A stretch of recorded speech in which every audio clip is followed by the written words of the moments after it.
Assalamualaikum warahmatullahi wabarakatuh. Waalaikumsalam warahmatullahi wabarakatuh. Selamat siang talenta muda, pejuang NIP semuanya. Nah, pada siang hari ini kita ketemu lagi nih di Obsesi, obrolan santai penuh inspirasi bersama BKPSDM Kota Pekalongan. Yeay. Ya. Baik teman-teman, ini adalah hari yang luar biasa karena di sini saya ditemani oleh dua orang yang luar biasa juga, yaitu di sini ada Bapak Kepala BKPSDM Kota Pekalongan, Pak Rusmani Budiharjo, dan juga ada Kakak Ita dalam hal ini sebagai admin di SSCASN ya Kak? Iya betul. Baik, nah teman-teman, ini kita masih dalam masa periode pendaftaran seleksi administrasi untuk seleksi CPNS di pemerintah Kota Pekalongan yang sudah dibuka sejak tanggal 20 Agustus ya? 20 Betul, Agustus. 20 Agustus dan nanti akan berlangsung sampai dengan tanggal 6 September 2024. Baik, untuk tahun ini Kota Pekalongan membuka berapa formasi Bapak? Oke, untuk tahun 2024 kami memperoleh alokasi untuk CPNS sebanyak 50 formasi. Sebanyak 50 formasi. Di mana yang satu formasi diperuntukkan untuk saudara-saudara kita yang disabilitas karena ketentuan 2% dari formasi untuk alokasi teman-teman yang disabilitas. Baik, berarti ada 50 formasi dan 49 formasi umum dan satu formasi untuk formasi disabilitas ya Bapak. Nah, kalau per hari ini jumlah pelamarnya sudah ada berapa Kak? Sampai hari ini ya Mbak Ita, per jam 8 WIB itu ada 1074 pelamar yang sudah masuk. 1074 pelamar yang sudah masuk. Tapi ada yang 25 yang tidak memenuhi syarat ya? Betul. Mohon izin update. Ya, monggo. Update untuk per jam 14.00 tanggal 3 September 2024 untuk jumlah pendaftar sudah 1133. Lalu untuk jumlah submitnya sudah 491 pelamar, Kakak. 1133 yang mendaftar, kemudian yang submit ada sejumlah 491 yang sudah submit. Baik.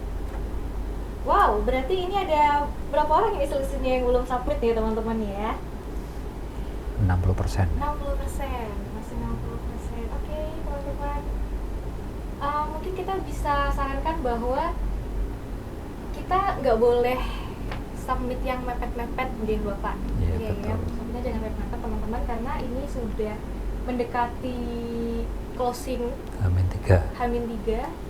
Jadi nanti kalau misalnya submitnya mepet-mepet itu biasanya kendalanya apa aja sih?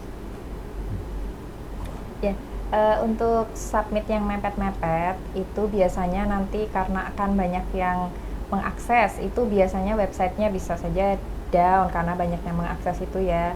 Juga mungkin karena sudah terburu-buru nih, waktunya sudah mepet, nanti akan mengurangi tingkat ketelitian kita dalam mengupload dokumen gitu. Jadi bisa aja mungkin nanti salah upload yang mengakibatkan nanti gagal di seleksi administrasi, tidak bisa lanjut ke seleksi yang selanjutnya. Baik, jadi kalau submit mepet-mepet itu resikonya adalah jadi kurang optimal ya kakak ya? Iya, bisa jadi karena jaringannya down, karena semakin banyak yang mengakses itu nanti jaringannya down, kalian tidak bisa mengupload dokumen. Kemudian karena buru-buru itu tadi jadi mengurangi ketelitian yang akhirnya bisa menyebabkan resiko TMS atau tidak memenuhi syarat. Yeah. Tapi sebenarnya hal-hal yang bikin suatu berkas itu dinyatakan memenuhi syarat MS atau tidak memenuhi syarat itu apa saja Bapak atau Kakak? Ya, pastikan untuk teman-teman yang mau mendaftar kalau sudah sesuai dengan apa yang sudah kita tuangkan di pengumuman seleksi CPNS 2024 itu kan ada beberapa dokumen yang harus dilampirkan. Kemudian juga pas foto kita latar belakang fotonya atau backgroundnya merah. Kemudian di surat lamaran pastikan teliti. Kadang ada teman-teman yang menuliskan instansinya terus tidak di unitnya apa, kemudian juga kualifikasi pendidikan tidak ditulis secara detail. Ini teman-teman untuk bisa memastikan apa yang sudah dituangkan di ketentuan terkait dengan pengumuman CPNS yang nomor 800.1.2 / yang diterbitkan oleh pemerintah Kota Pekalongan pada 19 Agustus 2024 betul-betul dicermati, teliti, kemudian ketika mengupload juga pastikan yang untuk pernyataan ya di pernyataan, yang surat lamaran di surat lamaran, karena bisa terjadi kekeliruan ya. Kemudian juga pastikan kepadanya ya. Lamaran itu padanya itu Wali Kota Pekalongan. Kadang teman-teman tidak teliti, kemudian kopas ya. Kopas di mana beda dengan kepadanya sehingga itu tidak memenuhi persyaratan. Mungkin Mbak Ita bisa menambahkan. Ya, mungkin selain tadi yang disebutkan oleh Pak Didi, mungkin juga teman-teman bisa mengikuti infografis yang kita share melalui media sosial, juga lewat grup atau mungkin juga beredar ya lewat teman-teman baik di pemerintah Kota Pekalongan ataupun di luar pemerintah Kota Pekalongan. Infografis kita sudah cukup beredar dan di situ sudah disampaikan info-info yang insya Allah kalau diikuti itu bisa membantu teman-teman dalam melakukan submit pendaftaran dan bisa memenuhi syarat dari pendaftaran seleksi administrasi. Baik, jadi adalah hal yang sangat penting sekali untuk kita mencermati pengumuman yang sudah diberikan ya Bapak dan Kakak. Karena di pengumuman, jadi tuh saya agak sedikit kasih bocoran, saya sedikit spill ya, sebenarnya itu kebanyakan pertanyaan yang masuk ke Instagram, kemudian di Telegram, kemudian di WhatsApp juga mungkin ya Bapak ya. Itu sebagian besar adalah terkait teknis penulisan surat lamaran. Ya, ini kalau mau download format suratnya di mana Kak? Ini nulisnya bagaimana, ini diisinya apa dan lain-lain. Padahal itu di format pengumuman kita tuh sebenarnya sudah ada. Ini di 2 halaman paling belakang tuh teman-teman sebenarnya sudah ada formatnya.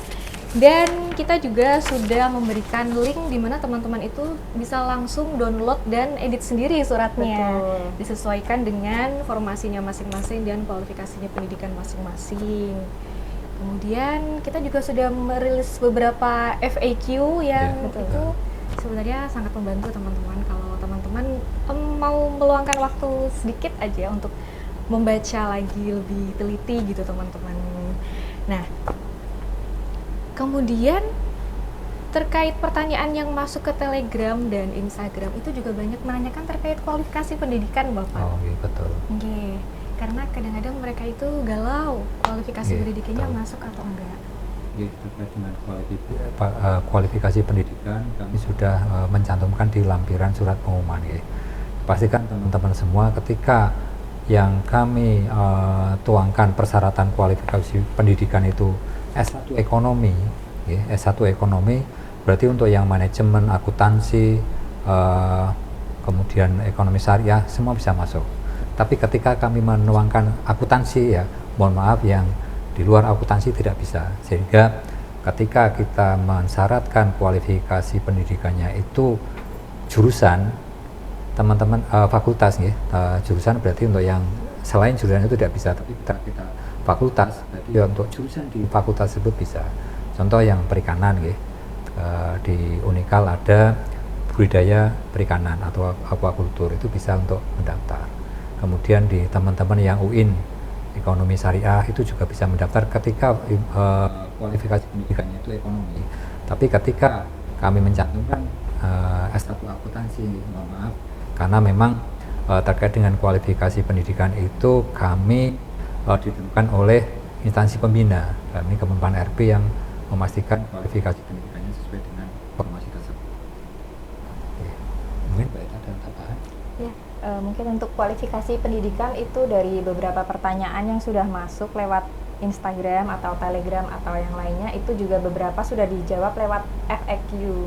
Jadi mungkin bisa rajin-rajin baca FAQ dan akses media sosial kita untuk informasi-informasi terutama terkait kualiti. Gitu. Jadi tidak ada pertanyaan berulang ya Kakak. Iya, kita sudah berikan semuanya ya Kakak. Baik. Kemudian pertanyaan lain yang masuk adalah, jadi ada yang bingung apakah sebaiknya mendaftar CPNS atau P3K? Mungkin ini dari tenaga non ASN mungkin gitu Oke. Pak. Nggih, teman-teman yang saat ini mengabdi di instansi pemerintah nggih, memang pada tahun ini kita untuk CASN nggih, itu yang CPNS sudah dimulai. Nggih, tanggal 20 sampai dengan tanggal 6 September pendaftaran untuk yang CPNS. Sedangkan yang P3K sampai saat ini belum ada informasi resmi. Tapi persetujuan formasi untuk P3K di Kota Pekalongan sudah turun. Kita ada alokasi 150. Tapi mohon maaf kami belum bisa menginformasikan secara detail terkait dengan seleksi P3K karena memang belum ada informasi resmi. Tapi kalau yang CPNS jelas ya sudah ada, kemudian batas usianya juga sudah ada. Kalau yang untuk P3K ini mungkin informasi awal kita dapat 150, di mana persyaratannya itu adalah teman-teman, saudara-saudara kita yang saat ini posisinya bekerja di instansi pemerintah dengan status non ASN itu bisa mendaftar sampai dengan usia 1 tahun menjelang purna atau 57 tahun masih bisa mendaftar. Oke, itu yang menjadi persyaratan P3K. Monggo teman-teman semua keyakinan mau mendaftar di CPNS atau P3K, monggo silakan, tapi pastikan memenuhi persyaratan. Terkait dengan yang P3K, regulasi sudah ada di mana tenaga non PNS itu hanya boleh mendaftar pada instansi tempat bekerjanya.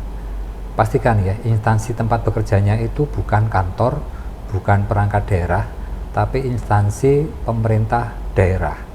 Jadi teman-teman yang selama ini mengabdi di pemerintah Kota Pekalongan, baik itu di OPD di kelurahan, kecamatan, kemudian di Babada atau mungkin di BKPSDM, di Dinduk Capil, itu bisa mendaftar dimanapun sesuai dengan formasinya dan kualifikasi pendidikannya. Oke. Sehingga tidak bisa dari instansi Kabupaten Pekalongan atau Kabupaten Pemalang yang mendaftar di Kota Pekalongan dan sebaliknya, Kota Pekalongan tidak bisa mendaftar di kabupaten lain. Itu yang perlu diperhatikan teman-teman. Sekali lagi pilihan ada di teman-teman semua. Kira-kira cocok di mana, di CPNS atau P3K, monggo kami silakan. Itu. Oke, kayak tadi tambahan? Ya, mungkin untuk informasi untuk teman-teman non ASN itu kan memang cuma bisa memilih salah satu ya dari jenis seleksi pengadaan, apakah CPNS atau P3K di tahun anggaran yang sama. Kemarin juga ada beberapa yang pertanyaan masuk, saya sudah terlanjur bikin akun nih, gimana masih bisa daftar P3K atau enggak? Nah, jawabannya masih bisa ya teman-teman. Jadi untuk non ASN yang sudah terlanjur membuat akun dalam seleksi CPNS ini tapi belum sampai submit, itu masih bisa nanti untuk melakukan pendaftaran pada seleksi P3K. Jadi yang penting belum submit. Kalau cuman baru bikin akun aja itu masih bisa nanti untuk melakukan pendaftaran P3K. Nah, lalu berdasarkan Kemenpan 347 tahun 2024 itu ada 3 kategori non ASN yang bisa mendaftar nanti saat seleksi P3K. Yang pertama itu tenaga honorer K2, XTH K2. Yang kedua itu tenaga non ASN yang terdata di BKN dan masih aktif bekerja di pemerintah daerah. Lalu yang ketiga itu ada tenaga non ASN yang bekerja selama 2 tahun berturut-turut tanpa terputus di pemerintah daerah. Dan ini berarti kita ya di pemerintah Kota Pekalongan. Nah, mungkin itu bisa menjadi tambahan insight buat teman-teman ya yang masih bingung ini mau mendaftar CPNS atau P3K. Kalau memang tidak memenuhi syarat atau ketentuan yang bisa melamar P3K, mungkin bisa segera submit CPNS saja ya Kak, karena sudah mau ditutup juga. Sudah semakin mepet ya Kak Iya, ya. betul. Baik, tapi ini nanti terkait P3K kita akan mengeluarkan pengumuman lebih lanjut. Betul. Ya. Baik. Kemudian pertanyaan selanjutnya yang juga sering ditanyakan oleh para pelamar kita adalah update formasi dengan pelamar tersedikit dong Kak, dong Min. Nah, kira-kira bakal kita update nggak ini informasi ini? Secara umum kami update nggih. Yang tadi sampaikan Mbak Ita nggih, per tadi ya jam 14.00. Jam 14.00. 14.00 itu ada 1.133. Kemudian yang sudah submit itu ada 492, itu sudah kita update. Tapi ketika sudah ke detail formasi A, B, C mungkin agak kerepotan kayak kita mengakses. Jadi moga teman-teman semua yang berkeinginan untuk CPNS segera untuk bisa memenuhi persyaratan, kemudian pastikan persyaratan sudah lengkap sesuai ada yang dituangkan di pengumuman kami untuk segera di submit. Ketika teman-teman yakin di P3K, untuk teman-teman yang saat ini masih mengabdi di instansi pemerintah Kota Pekalongan, juga pastikan persyaratan dan tidak mencoba untuk mendaftar di CPNS karena hanya satu akun yang diperbolehkan dalam CASN tahun ini, bisa di CPNS, bisa P3K, tapi tidak bisa dua-duanya. Begitu, Kakak. Oke, jadi harus memilih dan mempertimbangkan dengan bijak itu teman-teman ya, apakah akan mendaftar di CPNS atau di P3K. Nah kemudian kita masih ada nggak sih Kak formasi dengan pelamar yang paling sedikit atau yang mungkin belum ada pelamarnya? Kita bisa Di-spill atau enggak ya ini? Spill atau enggak ya? Di-spill ya untuk bottom 5 untuk submit formasi yang paling sedikit pendaftarnya atau pelamarnya di pemerintah Kota Pekalongan. Itu ada 4 formasi umum dan 1 formasi khusus untuk teman-teman penyandang disabilitas. Untuk yang pertama itu formasi arsiparis terampil di Dinduk Capil. Lalu yang kedua ada formasi arsiparis terampil juga di BPKAD. Lalu ada formasi analis kebijakan di Badan Kesbangpol. Lalu ada pekerja sosial di instansi DPM PPA. Lalu untuk teman-teman penyandang disabilitas ada formasi penata kelola sistem dan teknologi informasi di Dinsos P2KB. Baik, jadi berikut ya teman-teman ya, itu formasinya itu bottom 5. Betul. Itu yang paling sedikit pelamarnya atau memang belum ada pelamarnya sama sekali ya Kak? Jadi dari 5 bottom 5 itu ada 2 yang masih 0 submit pelamarnya. Itu ada formasi arsiparis terampil di Dinduk Capil dan di BPKAD. Baik, itu untuk kualifikasi pendidikannya apa sih untuk formasi-formasi ini? Oke, kalau yang untuk yang tadi D3 arsiparis di BPKAD dan Dinduk Capil ya, ini teman-teman untuk bisa mencermati kualifikasi pendidikan yang disyaratkan itu bisa administrasi perkantoran, kemudian juga D3 arsiparis serta D3 perpustakaan. Nah ini teman-teman yang mempunyai kualifikasi pendidikan yang tadi serumpun itu bisa segera mendaftar ya. Mana-mana ini ada formasi, 2 formasi yang masih sampai saat ini belum ada yang mendaftar. Oke. Kemudian yang dianalis kebijakan yang ada di Badan Kesbangpol itu kualifikasi pendidikannya itu sarjana ilmu pemerintahan. Nah ini monggo teman-teman yang mempunyai basic pendidikan sarjana ilmu pemerintahan untuk segera mendaftar ya. Sampai saat ini belum ada peminatnya. Dan satu lagi yang tadi ya ada di pekerja sosial yang ada di Dinas Pemberdayaan Perempuan dan Perlindungan Anak. Ini untuk kualifikasi pendidikannya itu ilmu kesejahteraan sosial S1 dan D4 pekerjaan sosial. Ini mau teman-teman yang dari basic pendidikannya ilmu kesejahteraan sosial, pekerjaan sosial bisa segera mendaftar. Ini kami membutuhkan formasi 1 orang pekerja sosial di DPM PPA. Oke, seperti itu, Mbak. Baik, terima kasih Bapak dan Kakak. Nah, untuk teman-teman yang mungkin setelah mendengar 5 formasi tadi itu ragu-ragu, aduh kualiku masuk nggak ya ke 5 formasi tadi? Itu nanti teman-teman bisa replay part video yang sebelum ini dan teman-teman pause dan nanti kalian bisa analisis sendiri apakah teman-teman ternyata masuk di kualifikasi pendidikan yang dipersyaratkan pada formasi tersebut. Betul. Baik, nah kemudian tadi ada arsiparis ya Kakak ya? Betul. Arsiparis itu tadi di mana Kakak unit kerjanya? Ada di BPKAD dan Dinduk Capil, Kak. Di BPKAD dan Dinduk Capil. Iya. Baik, mungkin teman-teman yang menonton podcast kita bertanya-tanya nih arsiparis, tapi kok bukan di tempat seharusnya banyak arsip berada gitu kan, di Dinarpus misalnya. Memang itu job desk-nya arsiparis di 2 dinas tadi itu apa sih kakak? Ya, mungkin untuk job desk dari formasi CPNS ini tidak hanya untuk yang arsiparis aja ya Kak. Jadi untuk semua formasi yang kita buka lowongannya di CPNS kali ini bisa dilihat job desk-nya di SSCASN. Jadi bisa dibaca di situ Kak. Kira-kira nanti tugasnya di kantor itu apa aja sih? Nanti kita harus melakukan apa aja itu bisa dibaca di situ. Gitu Kak. Jadi di SSCASN itu juga ternyata sudah ada jobnya. job desk-nya, Betul. sudah ada tupoksinya tertulis Betul, di situ bisa ya. dibaca di situ. Baik. Baik teman-teman, kita masuk ke pertanyaan selanjutnya. Jadi ini ada pertanyaan kakak dan bapak. Kualifikasi pendidikannya S2 dan mau mendaftar di formasi S1. Nah, pendidikan yang diinput di sistem itu berarti sesuai formasi S2-nya atau sesuai formasi S1-nya S1. atau S2? Monggo.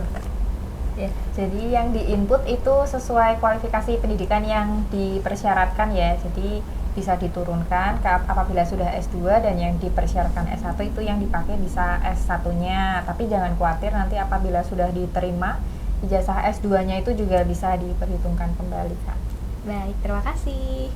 Pertanyaan selanjutnya yaitu terkait foto yang gepeng. Nah, ini sepertinya case yang banyak dialami oleh banyak pelamar ketika membuat swafoto di akun SSCASN Bapak. Jadi banyak teman-teman yang bilang kalau fotonya itu gepeng Kak, gimana ya, ini nanti berpengaruh ke kelulusan seleksi administrasi atau enggak ya, begitu. Oh, kayak kita. Ya, untuk foto yang gepeng itu mungkin bisa melebar ke samping atau menciut ke tengah, itu penyebabnya dulu itu biasanya kalau selfie-nya diambil atau waktu pendaftaran itu memakai HP. Jadi kita sarankan memang dari awal itu memakai PC atau laptop untuk melakukan pendaftaran ini ya. Jadi tidak ada foto yang gepeng itu Kak. Nah, itu nanti berdampaknya ke apa? Nanti berdampaknya apabila teman-teman lolos seleksi administrasi itu nanti kan akan lanjut ke seleksi selanjutnya, itu seleksi kompetensi dasar. Itu nanti sebelum masuk ke ruang ujian nanti akan ada proses face recognition ya. Itu nanti akan dicocokkan. Jadi teman-teman saat hadir di situ dan wajah yang terekam pada saat pembuatan akun itu nanti akan dicocokkan.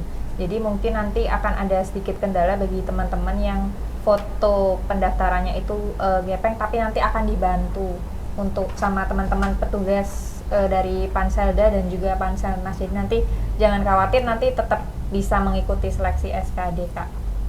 Baik, terima kasih. Pokoknya jangan overthinking gitu Iya, ya jangan Kak, ya. overthinking. Yang penting lolos seleksi administrasi dulu. Siap. Pertanyaan selanjutnya. Kalau tanggal di surat lamaran tidak sama dengan tanggal ketika submit, apakah boleh? Boleh. Boleh. Boleh Kita teman-teman. toleransi boleh. Boleh asalkan masih dalam periode pendaftaran ini gitu, Betul Pak. ya. Saat menulis pelamaran kan mungkin tanggal kemarin, kemudian submitnya hari ini, boleh kami. Baik, terima kasih. Pertanyaan selanjutnya. Surat keterangan sehat itu dilengkapinya pada saat ini atau nanti? Ya, untuk surat keterangan sehat itu untuk saat ini belum dipersyaratkan. Jadi untuk persyaratan itu teman-teman mengacu ke SSCASN aja. Jadi di situ kan sudah tertera ya apa saja yang harus dilengkapi.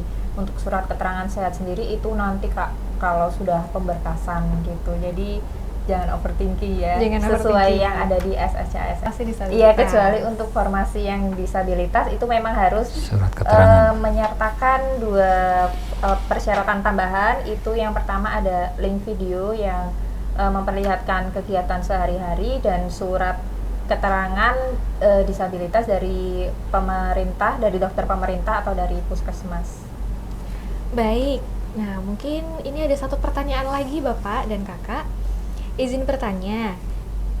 Saya adalah lulusan S1 Informatika dan boleh untuk daftar ke kualifikasi pendidikan Teknik Informatika. Nah, di surat lamaran ini, bagian pendidikan yang ditulis S1 Informatika seperti di ijazah atau sesuai kualifikasi pendidikan yang dilamar, yaitu S1 Teknik Informatika. Ya, jadi untuk surat lamaran sendiri itu kan terbagi jadi beberapa part ya. Yang pertama pendahuluan, lalu yang di bagian tengah itu identitas pelamar, lalu di alinea selanjutnya itu ada formasi yang dilamar. Jadi untuk bagian identitas pelamar itu diisi sesuai kualifikasi pendidikannya teman-teman pelamar. Berarti tadi kualifikasi pendidikannya S1 Informatika ya. Iya. Lalu di bagian formasi yang dilamar itu kan ada keterangannya. Saya mendaftar pada formasi misal ya Kak, Pranata Komputer pada BKPSDM misal dengan kualifikasi pendidikannya. Berarti yang ditulis kualifikasi pendidikan yang dipersyaratkan dalam formasi. Berarti tadi S1 Teknik Informatika ya. Jadi ada dua kualifikasi pendidikannya memang ditulis sesuai dengan yang dipersyaratkan dalam surat lamaran tersebut Kak. Baik, jadi dicermati lagi teman-teman, di formatnya kita juga sudah membuat infografis yang isinya itu cara contoh penulisan surat Betul. lamaran ya Bapak dan Kakak. Ya, teman-teman bisa lihat yang ada di situ, disesuaikan dengan kualifikasi pendidikan dan formasi yang dilamar. Baik, mungkin insya Allah ini kita sudah mengupas tuntas semuanya terkait seleksi CPNS tahun 2024 di pemerintah Kota Pekalongan. Mungkin ada closing statement dari Pak Didi dan Kakak Ita. Terima kasih. Ayo teman-teman talenta muda untuk bergabung dengan kami untuk mendaftar di CPNS. Pastikan persyaratan lengkap, pelajari di SSCASN. Di situ ada persyaratan, kemudian juga ada job desk masing-masing di formasi tersebut. Kualifikasi pendidikan untuk dipastikan sesuai dengan yang dipersyaratkan. Kemudian kami berharap segera mendaftar, kemudian submit sehingga bisa kita verifikasi. Kemudian ada pantun penutup mungkin Mbak Ita. Silakan Bapak. Oke. Ini pantun penutup. Buka kulkas nemu kakap, Cakep. dimasak sama pangsit. Cakep. Jika berkas sudah lengkap, ayo Kak segera submit. Terima kasih. Terima kasih teman-teman yang sudah menyaksikan podcast kali ini. Untuk teman-teman yang akan mendaftar CPNS 2024, segera submit. Terima kasih sudah menyaksikan podcast kami. Mohon maaf apabila ada kekurangan. Wassalamualaikum warahmatullahi wabarakatuh. Waalaikumsalam warahmatullahi wabarakatuh.